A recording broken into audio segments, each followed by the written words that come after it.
पूर्वी लद्दाख में जारी सैन्य गतिरोध के बीच भारतीय विदेश मंत्री एस जयशंकर ने कहा है कि सीमा की स्थिति भारत और चीन के बीच आगे के संबंधों को तय करेगी।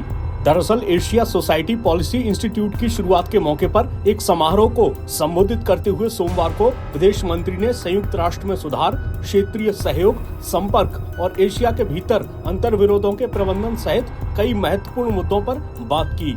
जयशंकर ने कहा कि एशिया का भविष्य काफी हद तक इस बात पर निर्भर करता है कि निकट भविष्य में भारत और चीन के बीच संबंध कैसे विकसित होते हैं। उन्होंने कहा, सकारात्मक राह पर लौटने और टिकाऊ बने रहने के लिए संबंधों को 3 चीजों पर आधारित होना चाहिए: पारस्परिक संवेदनशीलता, पारस्परिक सम्मान और पारस्परिक हित। विदेश मंत्री ने कहा, उनकी मौजूदा स्थिति निश्चित रूप से आप सभी को अच्छी तरह से पता है।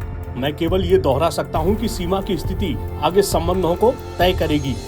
आपको बता दें कि भारत और चीन के बीच 2 साल से ज्यादा वक्त से टकराव वाली कई जगह पर गतिरोध बना हुआ है।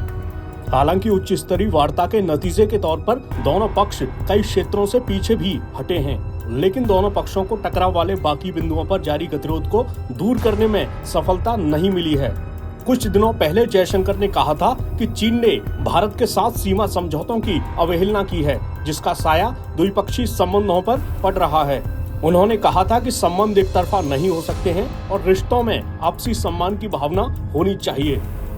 उधर भारत चीन संबंधों को लेकर चीनी राजदूत सुन वेडोंग का बड़ा बयान सामने आया है। उन्होंने कहा है कि भारत और चीन को प्रतिस्पर्धी होने के बजाय सहयोगी के तौर पर साथ आना चाहिए। उन्होंने बेंगलुरु में एक सेमिनार से इतर ये बात कही। चीनी राजदूत ने कहा, मैं यहाँ दोस्ती के लिए आया हूँ।